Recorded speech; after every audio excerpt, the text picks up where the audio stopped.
चलिए गाइस शुरू करते हैं।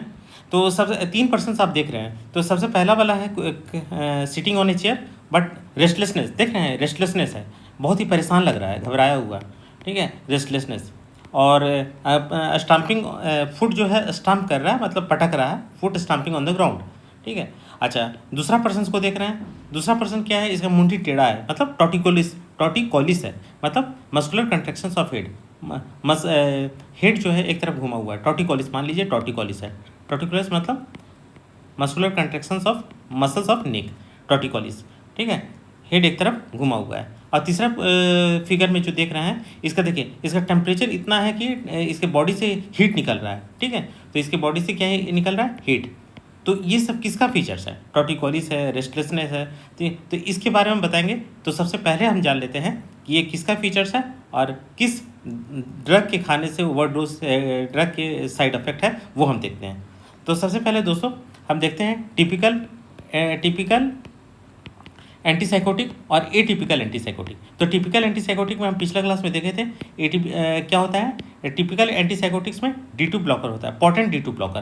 पोटेंट D2 ब्लॉकर की वजह से एक्स्ट्रा पिरामिडल सिम्टम्स बहुत ज़्यादा होता है, एक्स्ट्रा पिरामिडल सिम्टम्स। तो जितना भी फोटो देखे हैं वो एक्स्ट्रा पिरामिडल सिम्टम्स का है, और किसके डिजीज़ का क्या क्या नेम है वो अभी देखेंगे। और दूसरा इसमें प्रोलेक्टिन रिलीज बहुत ज़्यादा होता है, ठीक है, हाइपरप्रोलेक्टिनिमिया। D2 ब्लॉकर होता है, उसकी वजह से प्रोलेक्टिन रिलीज होता है। और एटिपिकल एंटीसाइकोटिक्स का बात जहाँ तक किया जाए तो ये वीक D2 ब्लॉकर्स होता है, वीक D2 ब्लॉकर्स होता है। और क्या ब्लॉक करता है, 5-HT2, ठीक है, 5-HT2 ब्लॉक करता है और वीक D2 ब्लॉकर होता है। तो अभी हम डील करेंगे एक्स्ट्रा पिरामिडल सिम्टम्स। तो एक्स्ट्रा पिरामिडल के सिम्टम्स किस में पाया जाता है, टिपिकल एंटीसाइकोटिक्स में पाया जाता है, ठीक है। तो typical antipsychotics is also known as first generation antipsychotics. तो कुछ एक्स्ट्रा पिरामिडल सिम्टम्स क्या है वो शुरू करते हैं। चलिए दोस्तों, तो सबसे पहला है, अच्छा, डांस पार्टी एट नाइट। तो वो वैसे याद करते हैं, डी से क्या है, डी से डिस्टोनिया है, पार्टी से पार्किंसनिज्म है, ए से एक्थेसिया है, नाइट से न्यूरोलेप्टिक मैलिग्नेंट सिंड्रोम है। तो सबसे पहले जो acute features of extra pyramidal symptoms, हम क्या पढ़ रहे हैं, एक्स्ट्रा पिरामिडल सिम्टम्स। तो सबसे पहले पढ़ेंगे एक्थेसिया, जो पहला देखे थे, रेस्टलेसनेस है, घबराया हुआ व्यक्ति है, ठीक है।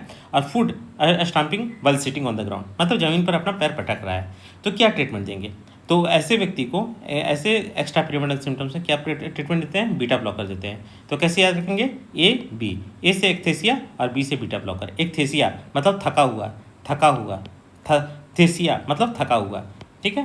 तो आपको कोई टेंशन नहीं होगा याद करने में। दूसरा है acute dystonia. Acute dystonia is the earliest feature. अच्छा, इसमें क्या होता है, टॉटिकोलिस होता है, मस्कुलर कंट्रैक्शंस, जिसकी वजह से निक मूव कर सकता है। और लैरिंगोस्पाज्म होता है या ऑक्यूलोगैरिक क्राइसिस होता है, ठीक है।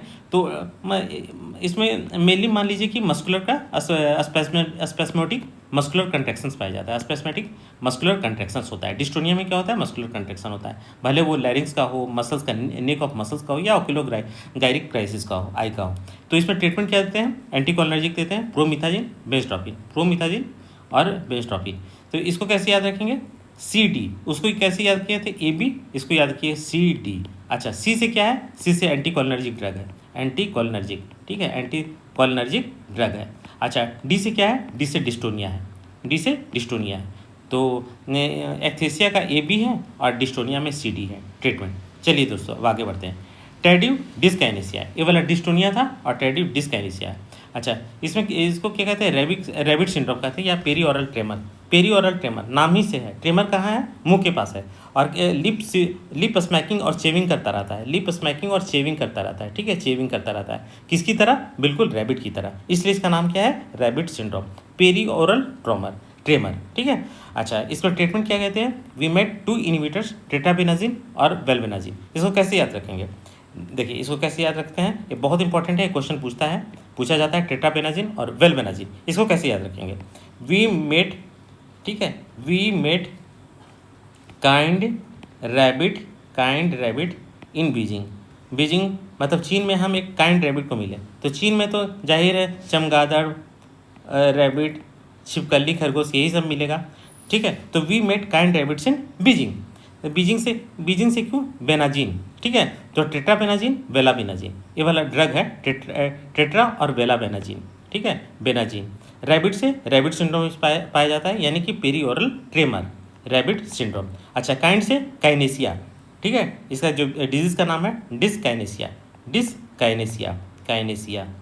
और वीमेट क्या है? वीमेट ग्रुप है, मैकेनिज्म ऑफ एक्शन है वीमेट 2 इनिबिटर्स, वीमेट 2 इनिबिटर्स, ठीक है। तो we met 2 inhibitors, we met kind rabbit in Beijing, kind rabbit in Beijing.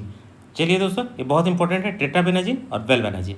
और नेक्स्ट एक्स्ट्रा पिरामिडल सिम्टम्स में पहुंचते हैं। तो नेक्स्ट एक्स्ट्रा पिरामिडल सिम्टम्स, जिसमें एक तीसरा व्यक्ति हम देखे थे जिससे हीट बॉडी से निकल रहा है, बहुत ज़्यादा गर्म हो गया, तो it is known as neuroleptic malignant syndromes. तो इसका फीचर्स, क्लिनिकल फीचर्स बहुत इंपॉर्टेंट है, बार बार क्वेश्चन पूछेगा।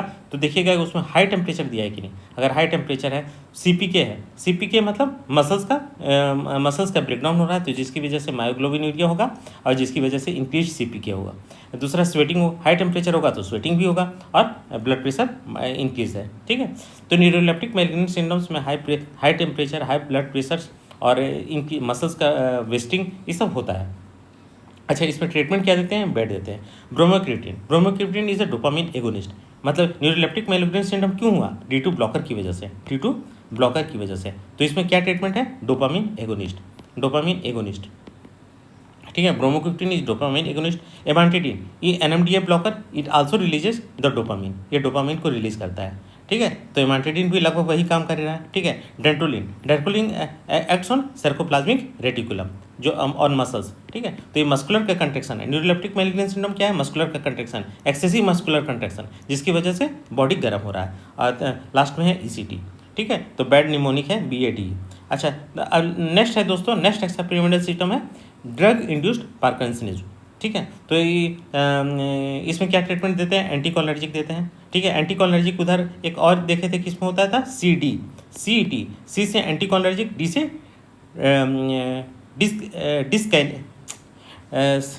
से डिस्टोनिया, ठीक है, डिस्टोनिया, जिसमें टॉर्टिकोलिस होता है, ये वाला, ये फीचर्स टॉर्टिकोलिस, ये है डिस्टोनिया, ठीक है। डिस्काइनेसिया में दूसरा होता है, ठीक है। तो ड्रग इंड्यूस्ड पार्किंसनिज्म में क्या देते हैं? क्या फीचर्स होता है? क्लिनिकल फीचर्स क्या होता है वो देखते हैं। रिजिडिटी, ट्रेमर और ब्रैडिकिनेसिया। तो दोस्तों आपको पता है कि ड्रग पार्किंसनिज्म में कैसा ट्रेमर होता है? It is a resting tremor, ठीक है। रेस्टिंग ट्रेमर पार्किंसनिज्म में पाया जाता है। और एक इंटेंशनल ट्रेमर किसमें पाया जाता है? सेरिबेलर डिजीज में पाया जाता है। Intentional tremor is found in cerebellar disease. तो ये इंपॉर्टेंट फीचर्स है, तो हमको याद आया तो बता दिए, सेरिबेलर डिजीज में पाया जाता है। चलिए दोस्तों, एक्स्ट्रा पिरामिडल सिम्टम्स खत्म हो गया। तो ये वाला व्यक्ति जो है एकथेसिया है, एकथेसिया मतलब थका हुआ है, घबराया हुआ है। ये वाला डिस्टोनिया है, जिसमें टॉर्टिकोलिस होता है, मस्कुलर कंट्रैक्शन होता है। और तीसरा में जिसमें हीट निकल रहा है और मसल्स वेस्ट हो रहा है, CPK रेज्ड है, वो क्या है? Neuroleptic malignant syndromes. चलिए दोस्तों, एक्स्ट्रा पिरामिडल सिस्टम खत्म हो गया। अब देखते हैं postpartum blues, postpartum depressions, postpartum साइकोसिस। तो सभी पोस्टपार्टम है, मतलब आफ्टर डिलीवरी है। तो ये वाला जैसे आपका फीचर्स है, जैसे हम थंबनेल में देखे हैं, sir I have a suicidal tendency 3 week after delivery, तो ओके यू हैव PPD। तो कैसे याद करेंगे? पोस्टपार्टम बेबीज, पोस्टपार्टम, तो ये सबसे इंपॉर्टेंट होता है डेज या वीक, मतलब टाइम कितना देर के बाद वो सिम्टम्स आया है, मतलब पोस्टपार्टम के कितना देर के बाद, कितना डेज के बाद या वीक के बाद वो सिम्टम्स आया है, उसके आधार पर हम डायग्नोसिस करेंगे कि पोस्टपार्टम ब्लूज है, पोस्टपार्टम डिप्रेशन है या पोस्टपार्टम साइकोसिस है। तो सबसे पहले पोस्टपार्टम ब्लूज याद रखिए। ब्लूज और बेबी दोनों से, बी से शुरू होता है, बी से ब्लूज होता है, बी से बेबी होता है, ठीक है। तो दोनों ब्लू और बी दोनों बी से शुरू होता है। तो ये आफ्टर पोस्टमार्टम सबसे फास्टेस्ट में होता है, मतलब ये 3 से 4 दिन के अंदर ऑनसेट विदिन 3 to 4 डेज में होता है। तो अगर ऑनसेट विदिन 3 to 4 डेज में हुआ और लो मूड है तो वो सोचो पोस्टपार्टम ब्लूज है। तो डिप्रेशन जैसा ही फीचर होगा। अब इसका टाइमिंग कब होता है?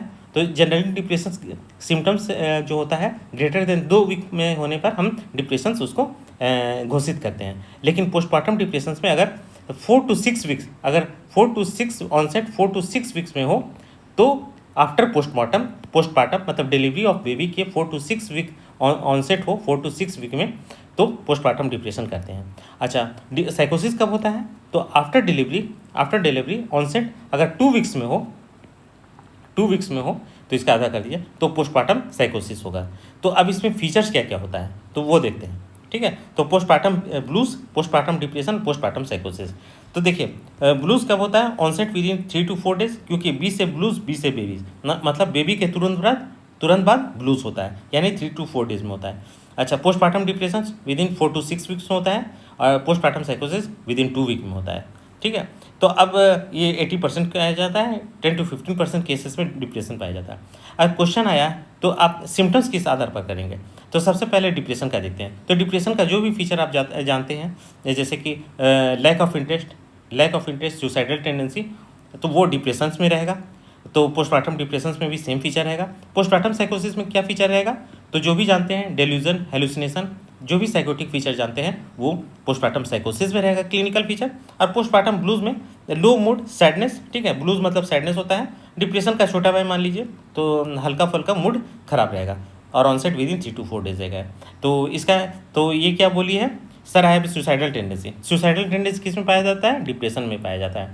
अच्छा, ऑनसेट 3 weeks है, मतलब 4 week के अंदर है। हम कब बोले थे? Onset within 4 to 6 weeks, ये 3 week है, तो ये पोस्टमार्टम डिप्रेशन हुआ। चलिए दोस्तों, तो पोस्टमार्टम ब्लूज में क्या क्या क्लिनिकल फीचर्स पाया जाएगा? माइल्ड मूड, डिप्रेशन, सैडनेस या टीयर आई, ठीक है, हल्का सा ब्लूज यानी हल्का सा सैडनेस पाया जाता है इसमें।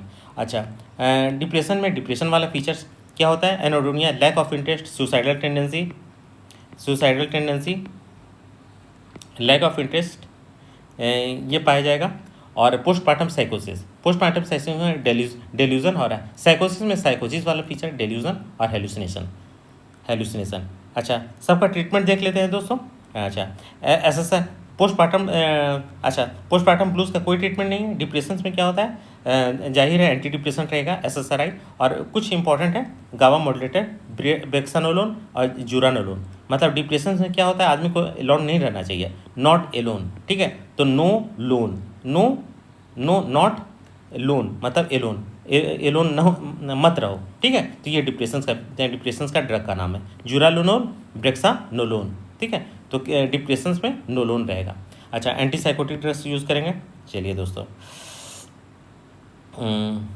अब नेक्स्ट पढ़ते हैं डिप्रेशंस, ठीक है। तो डिप्रेशंस सबसे इंपॉर्टेंट टॉपिक है। अच्छा, तो 2 फोटो हम यहाँ पर देख पा रहे हैं। तो एक में फ़ोटो में जो नॉट इंटरेस्टेड इन मूवी, और डिप्रेशंस का फीचर्स होता है जब अगर सिम्टम्स जो 2 week से ज़्यादा हो तो डिप्रेशन घोषित कर देंगे, we diagnose it as a depressions. और 3 मोस्ट कोर फीचर्स है। कोर फीचर्स क्या होता है? मतलब ये फीचर्स होना ही होना है। इस फीचर्स में 3 कोर फीचर्स में 2 फीचर्स होना ही होना है। तो क्या होता है? EMI, जैसे हम लोग गाड़ी का EMI देते हैं, वैसे डिप्रेशन का EMI होता है। तो EMI इसमें घटा रहता है, मतलब ई से एनर्जी इसमें घटा रहेगा। बोला एनर्जी नहीं है, थका हुआ लग रहा है, ठीक है, मूड लो रहेगा, कोई पॉजिटिविटी नहीं रहेगा। और इंटरेस्ट, लैक ऑफ इंटरेस्ट, मतलब किसी, इसको एनवॉल्यूशन कहते हैं। इंटरेस्ट मतलब किसी चीज़ में कोई इंटरेस्ट नहीं, ना मूवी जाने में, ना घूमने में, ना हिल स्टेशन जाने में कोई इंटरेस्ट नहीं, ठीक है। Lack of interest, lack of mood, lack of energy और थका। तो 30 EMI फीचर्स जो होता है वो डिप्रेशन में होता है, और अगर 2 हफ्ता से ज़्यादा हो तो वो डिप्रेशन है। और दूसरा हम डिप्रेशन का एक और भाई है मिलानोकोलिक, ठीक है। मिलानोकोलिक डिप्रेशन वो सीवियर फॉर्म ऑफ डिप्रेशन है। देख रहे हैं ये वाला फांसी का फंदा छू लिया है, पकड़ रहा है और बोला कि this is the only solution, मतलब इसको सुसाइड के अलावा कुछ सोचता ही नहीं है, ठीक है। Melancholic is the severe form of depression, तो सुसाइडल टेंडेंसी बहुत ज़्यादा, जैसे देख ही रहे हैं कि ये रस्सी को पकड़ लिया है, ठीक है। और इंटेंस फीलिंग ऑफ डिप्रेशंस का मोस्ट सीवियर फॉर्म है। अच्छा, इसमें स्लीप भी कम हो जाता है और ईटिंग भी कम हो जाता है, और थोड़ा रिटार्डेशन वाला फीचर आता है, ठीक है। तो जाहिर है सीवियर फॉर्म में मिलानोकोलिक है तो रिटार्डेशन होगा ही। अच्छा, एक माइल्डर फॉर्म ऑफ डिप्रेशन है, उसको डिस्थाइमिया कहते हैं, वो आगे देख रहे हैं, ठीक है। तो ये यहाँ हम 2 चीज़ देखें, एक डिप्रेशन देखें और दूसरा मेलानोकोलिक डिप्रेशन देखें जिसमें सुसाइडल टेंडेंसी होता है। अच्छा, डिप्रेशन का कोर फीचर्स ये होता है एनर्जी, मूड एंड टेस्ट, ठीक है, तीनों लेस हो जाता है। अच्छा, कॉजेज ऑफ डिप्रेशन बहुत इंपॉर्टेंट है, जैसे हाइपोथायरॉयडिज्म में डिप्रेशन होता है, कसिंग OCD, पोस्टमार्टम साइकोसिस, और बहुत से पोस्ट MI और कैंसर के पेशेंट्स में भी डिप्रेशन, पोस्ट MI और कैंसर के पेशेंट में भी पाया जाता है। और डिप्रेशन जो स्टेरॉयड चलता है, स्टेरॉयड विड्रॉवल केसेस में भी स्टेरॉयड विड्रॉवल का भी साइड इफेक्ट डिप्रेशन है, ये याद रखिएगा दोस्तों, ठीक है। स्टेरॉयड विड्रॉवल इसमें भी डिप्रेशन पाया जाता है, बहुत इंपॉर्टेंट है। चलिए दोस्तों, अब नेक्स्ट फॉर्म है परसिस्टेंट डिप्रेसिव डिसऑर्डर और डिस्थाइमिया। ठीक है, डिस्थाइमिया में एक फ़ोटो देख रहे हैं, ठीक है, जो एक आम आदमी है, एक बंदा है, एमएनसी में काम करता है और बिल्कुल बहुत ही जेंटलमैन है, ठीक है, सूट टाइप पहन के ऑफिस जा रहा है। देखिए बैग में इसमें लैपटॉप है, ठीक है, इसमें लैपटॉप होगा। तो ये एमएनसी जा रहा है, मल्टीनेशनल कंपनी जा रहा है, ठीक है। तो ये क्या बोल रहा है, देखिए, low mood and lethargy but how are doing my job, ठीक है। तो डिप्रेशन में है, ठीक है, तो माइल्डर फॉर्म ऑफ डिप्रेशन है इसको, लेकिन ये जॉब बिल्कुल अच्छी तरीके से कर रहा है, ठीक है, मतलब जॉब उसका हैम्पर नहीं हो रहा है, ठीक है। तो इस प्रकार के डिप्रेशन जो कि लंबे समय से है, 2 ईयर ड्यूरेशन है, 2 ईयर ड्यूरेशन में अगर सीवियर डिप्रेशन रहेगा तो जिंदा रह पाएगा, नहीं है रह पाएगा। तो ये डिस्थाइमिया है। तो it is A milder form of depression और लंबे समय तक हो, ग्रेटर देन 2 ईयर्स है और नॉट अफेक्टिंग हिज जॉब, तब is a dysthymia. Is also known as persistent depressive disorders. Persistent मतलब 2 साल से ज़्यादा। तो presence of mild depressive symptoms not enough to diagnose depressions, मतलब डिप्रेशंस का कोर फीचर्स भी इसमें नहीं मिल रहा है। ईएमआई जो हम पिछले बार पढ़े थे वो भी नहीं मिल रहा है। और functional impairment not severe. Not severe क्यों कहेंगे, क्योंकि देखिए जॉब में जा रहा है, ठीक है, अपना ड्यूटी बखूबी निभा रहा है, तो ये तुम नहीं कहेंगे। तो इट इज़ ए डिस्थाइमिया। तो एक तो सीवियर फॉर्म ऑफ डिप्रेशन है जो मिलानोकोलिक है, माइल्डर फॉर्म है तो डिस्थाइमिया है। अच्छा, एक तो और है डिस्थाइमिया 2 साल से है ज़्यादा है, और एक तो साइक्लोथाइमिया भी पढ़ेंगे, उसमें भी 2 साल से ज़्यादा आता है, ये नेक्स्ट पढ़ेंगे। It is A milder form of bipolar disorder है, ठीक है, छोड़िए इसको। अच्छा, अब नेक्स्ट पढ़ते हैं। अच्छा, डिस्थाइमिया है, डिप्रेशन है, मिलानोकोलिया है। Melancholia it is a severe form of depression जिसमें वो सुसाइड के बारे में सोचता है, ठीक है। इट इज़ ए डिप्रेशन जिसमें फीचर्स ईएमआई होता है, ठीक है, एनर्जी, मूड और इंटरेस्ट तीनों घटा रहता है, जो और इसका diagnosis when greater than 2 week. और डिस्थाइमिया है greater than 2 years, persistent depressive disorder and milder form of depression, ठीक है, ये माइल्डर फॉर्म छोटा भाई होता है। चलिए दोस्तों नेक्स्ट पढ़ते हैं। Double depression. डबल डिप्रेशन मतलब 2 डिप्रेशन एक साथ। डबल मतलब 2 डिप्रेशन एक साथ हैं। तो क्या क्या डिप्रेशन दो एक साथ है, तो एक तो डिस्थाइमिया है और दूसरा डिप्रेशन एपिसोड्स है, ठीक है। तो डिस्थाइमिया it is A milder form of depression, और डिप्रेशन जो कि कोर फीचर्स वाला ईएमआई जिसमें एनर्जी, मूड और इंटरेस्ट तीनों कम हो जाता है। अगर दोनों एक के बाद एक आता है, पेशेंट्स विद डिस्थाइमिया डेवलपिंग डिप्रेशन, ठीक है, डिस्थाइमिया में है और फिर अचानक डिप्रेशन में डेवलप हो गया, तो इसे कहते हैं डबल डिप्रेशन। एक तो ऐसे ही बेचारा डिस्थाइमिया में है, किसी तरह मैनेज कर रहा था और फिर अचानक डिप्रेशन में चला गया, ठीक है, तो it is A double depression. अच्छा, रिकरेंट डिप्रेसिव डिसऑर्डर्स। रिकरेंट मतलब बार बार डिप्रेशन हो रहा है, मतलब जो नाम है उससे पकड़ने का कोशिश कीजिए। डबल डिप्रेशन मतलब 2 प्रकार के डिप्रेशन, और रिकरेंट डिप्रेसिव डिसऑर्डर्स मतलब बार बार डिप्रेशन हो रहा है। तो डिप्रेशन कैसे हो रहा है बार बार, देखिए, depression with a normal phase for greater than 2 month, ठीक है। देखिए इन नॉर्मल फेज है कितना महीना का, फॉर ग्रेटर देन 2 मंथ, मतलब उस दौरान कुछ भी वो बिल्कुल नॉर्मल हो जाता है, ठीक है, डिप्रेशन का कोई फीचर्स नहीं मिलता, normal for greater than 2 month, फिर डिप्रेशन में आ जाता है, फिर डिप्रेशन में आ जाता है। तो इसे क्या कहते हैं, रिकरेंट डिप्रेसिव डिसऑर्डर, बार बार डिप्रेशन हो रहा है, ठीक है। तो greater than 2 episodes of depression with a normal phase of greater than 2 month, normal phase of 2 month. चलिए दोस्तों अब आगे बढ़ते हैं। एटिपिकल डिप्रेशंस, बहुत सा डिप्रेशन पढ़ चुके हैं, उसमें एटिपिकल डिप्रेशन भी पढ़ जाइए। माई विल हाई, तो इसमें क्या, एटिपिकल डिप्रेशन में यही सोचेगा, अगर सिंपल फॉर्म है, खाता पीता सोता है और कोई काम नहीं करता है, ठीक है, खाता है सोता है और कोई काम नहीं करता है, बस ये याद रखिए, खाता है सोता है कोई काम नहीं करता है, then it is a atypical depression.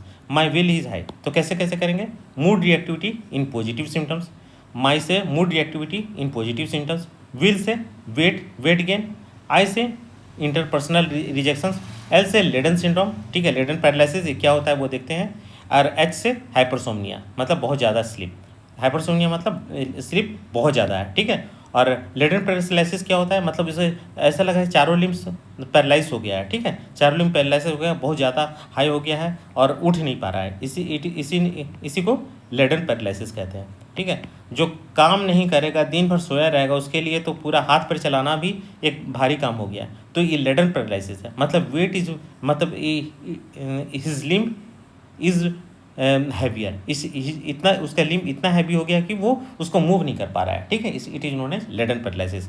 तो क्या करता है, खाली फूड खा रहा है, सो रहा है और लिम्ब पैरालिसिस है, मतलब लिम्ब को भी, मतलब हाथ पैर को भी डोला नहीं पा रहा है, ठीक है। तो ये क्या होता है, एटिपिकल डिप्रेशन। एम से मूड रिएक्टिविटी, डब्ल्यू से वेट गेन, आई से इंटरपर्सनल रिजेक्शन, एल से लेडन पैरालिसिस, एस से हाइपरसोनिया, मतलब खूब सोना, एटिपिकल डिप्रेशन ये हो गया। अच्छा, SSRI, SNRI और मो इनहिबिटर। एटिपिकल डिप्रेशन में क्या नहीं देंगे, एटिपिकल डिप्रेशन में TCA नहीं देंगे, ठीक है। तो ये वाला क्वेश्चन पूछता है, याद रखिएगा, एटिपिकल डिप्रेशंस में TCA नहीं देंगे, TCA नहीं देंगे, ठीक है। ये पूछता है एटिपिकल डिप्रेशन में TCA नहीं देंगे, ठीक। तब नेक्स्ट पढ़ते हैं दोस्तों, सीजनल पैटर्न। सीजनल पैटर्न तो जाहिर है बहुत आदमी को ठंडों में होता है, जैसे मुझे भी डिप्रेशन हो जाता है ठंडों में। क्यों? क्योंकि सनलाइट नहीं निकलता है, ठीक है। और बहुत सी यूरोपियन कंट्री में बहुत बड़ी समस्या है, ठीक है। For most European country it is a bigger, और इसलिए वो क्या करते हैं, विटामिन डी लेते हैं या सनलाइट आर्टिफिशियल लाइट का एक्सपोजर करते हैं, तो फोटोथेरेपी करवाते हैं, ठीक है, during winter with no other triggers. अच्छा, कुछ एंटी डिप्रेशेंट्स क्या क्या है वो देख लेते हैं। मतलब कुछ character important features, important facts हम बोलना चाहते हैं, ठीक है, important facts.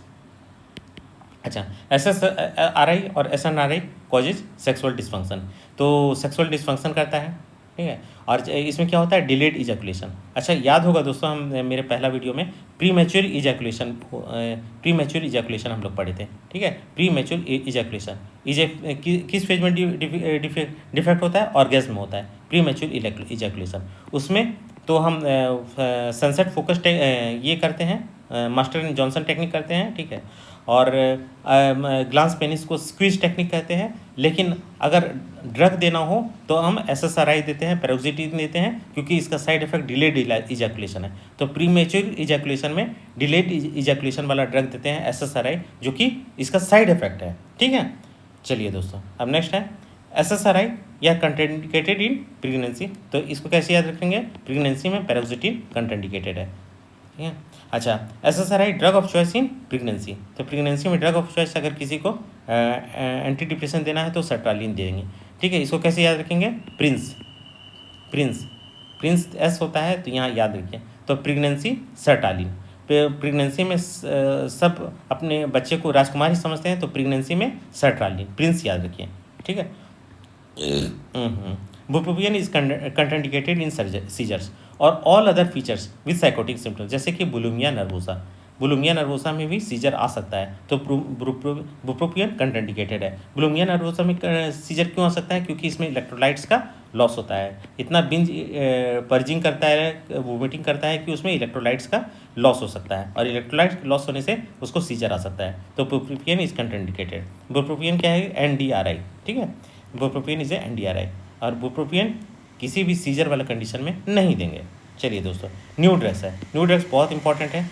Suicidal ketamine is the fastest rapid onset of action for depression and also suicidal tendency की पेशेंट में भी केटामिन दे सकते हैं, ठीक है। और केटामिन के निजल स्प्रे को एस्केटामिन कहते हैं, ठीक है। तो it is a fastest acting drug, rapid onset of action for depression, ketamine, ठीक है। चलिए दोस्तों, drugs with anti suicidal property. तो एंटी सुसाइडल प्रॉपर्टी, और क्योंकि डिप्रेशन से ही सुसाइड्स होता है, तो ये एंटी सुसाइडल ड्रग हो गया, ठीक है। अच्छा, एक साइकोटिक ड्रग्स जो एंटी सुसाइडल प्रॉपर्टी रहता है, वो क्या नाम है उसका, clozapine. Psychotic features, psychotic drugs with anti suicidal property, psychotic drugs with anti suicidal property,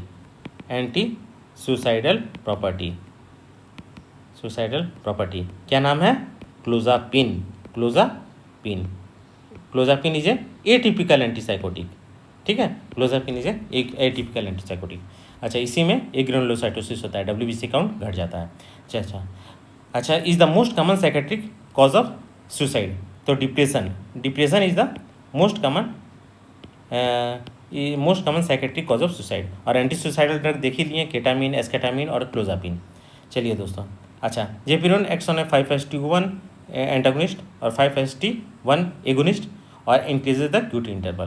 तो इसको कैसे याद रखेंगे, ECG, देखिए ECG, ठीक है, ECG क्योंकि QT इंटरवल बढ़ता है, और G से जेपिरोन, ठीक है। अच्छा, एक और एटिपिकल एंटीसाइकोटिक है जो कि QT इंटरवल बढ़ाता है, इट इज़ नोन एज जिप्रासिडोन, ठीक है।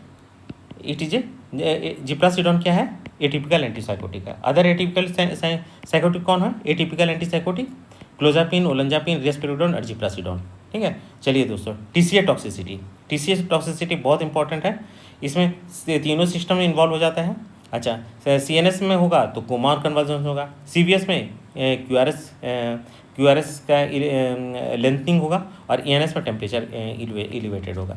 अच्छा, टीसीए तो जानते ही हैं एंटी कोलिनर्जिक फीचर होगा, तो एंटी कोलिनर्जिक फीचर होगा तो याद रखिएगा पुपिल में क्या होता है, माइड्रियसिस होता है, ये वाला याद रखिएगा। ठीक है, तो कोलिनर्जिक एक्शन की वजह से पुपिल कंस्ट्रिक्ट होता है जिसे मायोसिस कहते हैं, और एंटी कोलिनर्जिक से पुपिल डायलेट करता है जिसे माइड्रियसिस कहते हैं। It is a dilation of pupil. अच्छा, एंटी कोलिनर्जिक से ड्राइनेस ऑफ माउथ होगा। ठीक है, एट्रोपिन ये सबसे होता है ना, ड्राइनेस ऑफ माउथ। ठीक है, तो ड्राइनेस ऑफ माउथ होगा क्योंकि सिक्रेशन घटेगा, और कन्फ्यूजन, कंस्टिपेशन। एंटी कोलिनर्जिक से मूवमेंट भी स्लो हो जाता है।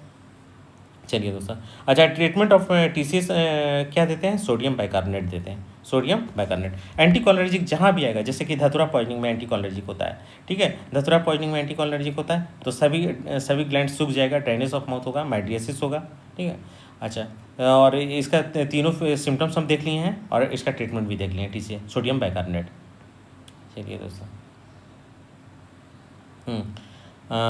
ये तो कंट्राइंडिकेटेड प्रेगनेंसी पैरासिटोन, ये वाला हम देख चुके। अच्छा, अब आइए बाइपोलर डिसऑर्डर। बाइपोलर डिसऑर्डर्स में मैनिया और हाइपोमेनिया, दो फीचर्स देखते हैं बाइपोलर डिसऑर्डर्स में, मैनिया और हाइपोमेनिया। तो सबसे पहले हम चलते हैं, आज से 50 साल पहले एक फिल्म आया था जिसका नाम है शोले, बसंती और शोले फिल्म आया था। शोले में एक बसंती थी तांगे वाली और धन्नो उसका घोड़ी थी। चलिए, तो ये क्या होता है, तो आप जानते ही हैं कि ये खूब ढेर सारी बातें करती है, बहुत ही टॉकेटिव थी। ठीक है, तो धर्मेंद्र बोलते हैं कि कितनी प्यारी बातें करती हैं, तो जय बोलता है कि ढेर सारी बातें करती है। तो ये टॉकेटिव है, तो क्या है, टॉकेटिव है। कभी कभी बोलती है कि मेरा नाम बसंती क्यों पड़ा। अच्छा, धन्नो घोड़ी हो कि टांगा चला सकती है तो मैं क्यों नहीं चला सकती। फिर ठाकुर साहब के बारे में बोलती है मैं ज़्यादा बातें नहीं करती, मतलब इसे पूछा कुछ नहीं जाता है, बक करते रहती है। तो ये बहुत ही टॉकेटिव है।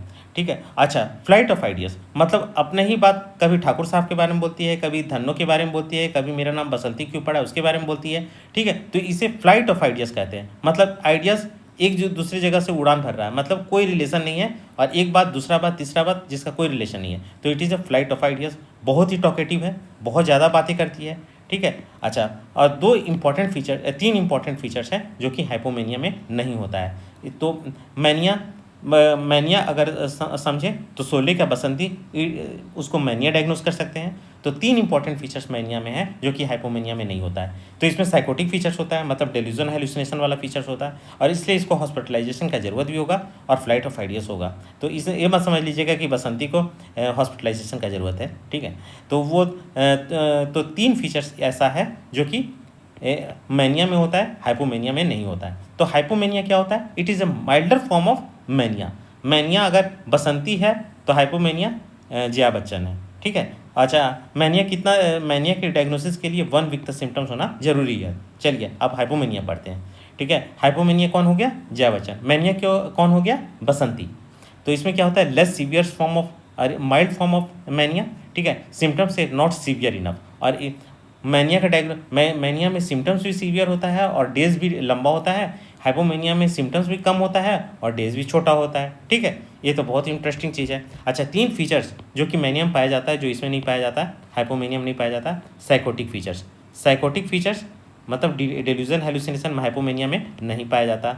हॉस्पिटलाइजेशन का ज़रूरत मैनिया में होता है, हाइपोमेनिया में नहीं होता है। अच्छा, और तीसरा फ्लाइट ऑफ आइडियाज़। ठीक है, बसंती वाला फ्लाइट ऑफ आइडियाज़ ये होता है मैनिया में, हाइपोमेनिया में नहीं होता है। ये 3 फीचर्स हाइपोमेनिया में नहीं होता है। ठीक है, अच्छा, तो हो गया, इसका ड्यूरेशन भी देख लिए। चलिए, अब दोस्तों बाइपोलर टाइप 1 देखते हैं, बाइपोलर टाइप 2 देखते हैं। ठीक है, 1 मेनिया एंड ऑल फीचर्स मतलब हाइपोमेनिया एंड डिप्रेशंस। तो इसको कैसे याद रखेंगे, मतलब मन हमारा एक होता है। ठीक है, एक मन, और एक मन में पूरे ब्रह्मांड होते हैं। ठीक है, एक मन जो होता है, आत्मा होता है, एक होता है, एक में मेनिया एक में होता है, एंड ऑल फीचर्स होते हैं, हाइपोमेनिया प्लस डिप्रेशंस सब इसमें पाए जाएंगे। ठीक है, लेकिन बाइपोलर 2 में क्या होता है, बाइपोलर मन एक होता है, मन दो नहीं हो सकता है, तो मैनिया इसमें नहीं होगा। और दूसरे सभी फीचर्स हो गए, हाइपोमेनिया होगा, डिप्रेशन होगा। मैनिया में मैनिया में एक मन, एक ईश्वर, एक ब्रह्मांड, मतलब इसमें सब चीज़ होता है। एक मैनिया होता है एंड हाइपोमेनिया एंड डिप्रेशन होता है। मैनिया टू में नहीं होता है, मन दो मन नहीं हो सकता है, ठीक है। तो मैनिया नहीं होगा और हाइपोमेनिया एंड डिप्रेशन होगा, ठीक है। चलिए दोस्तों, अब इसका ट्रीटमेंट क्या होता है। Antipsychotic is the drug of choice for acute mania, ठीक है। और उसके बाद लिथियम और वेल्प्रोइड दो दे ही सकते हैं, ठीक है। वेल्प्रोइड का rapid onset of action, lithium का हम तो पिछले वीडियो में बता ही चुके हैं, इसका 1 मिली इक्विवेलेंट पर लीटर के आसपास ये सेफेस्ट होता है। 0.5 से कम होने पर ये असर नहीं करता है, 1.5 से ज़्यादा होने पर ये टॉक्सिक हो जाता है। तो अराउंड 1 मिली इक्विवेलेंट ये सेफेस्ट माना जाता है, ठीक है। वेल्प्रोइड हो गया। प्रेगनेंसी में एंटीसाइकोटिक जो ड्रग ऑफ चॉइस है लेमोट्राइजिन, याद रखिएगा। प्रेगनेंसी में ऐसा एंटीसाइकोटिक जो ड्रग दे सकते हैं वो इट इज़ ए लेमोट्राइजिन।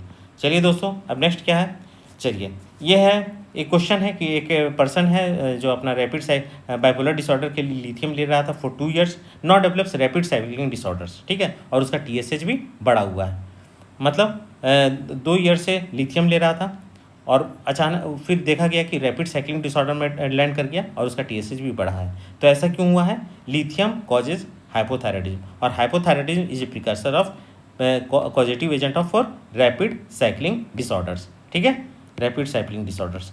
चलिए दोस्तों, इसका रैपिड साइक्लिंग डिसऑर्डर्स का क्या होता है ट्रीटमेंट वो देखते हैं। वाल में आप साइकिल चलाते हैं, मौत का कुआं में देखे हैं कि वाल में मोटरसाइकिल चलाता है, लेकिन हम लोग वाल में साइकिल चलाएंगे। वाल में क्या चलाएंगे, साइकिल चलाएंगे। तो रैपिड साइक्लिंग में हम क्या है, साइकिल ऑन वाल, तो वाल से वेल्प्रोइड, एल से लेमोट्राइजिन, वेल्प्रोइड और लेमोट्राइजिन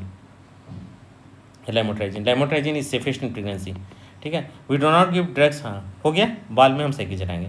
अच्छा, नेक्स्ट है we do not give drugs in mania, क्यों होता है। And we do not give drugs in mania is anti depression. Anti depression हम मैनिया में क्यों नहीं देंगे, क्योंकि एंटी डिप्रेशन से मूड तो मैनिया में और एलिवेटेड रहता है और एंटी डिप्रेशन से मूड और बहुत ज़्यादा एलिवेट हो जाएगा, ठीक है। खर्च करने का 100 रुपया वैसे ही 1000 रुपया खर्च करता है, वो 10,000 खर्च करने लगे हैं, ठीक है। तो मूड ऑलरेडी एलिवेट है, उसका और ज़्यादा एलिवेट कर जाएगा एंटी डिप्रेशन में, ठीक है। इसलिए मैनिया में एंटी डिप्रेशन नहीं देते हैं। चलिए दोस्तों, थैंक यू।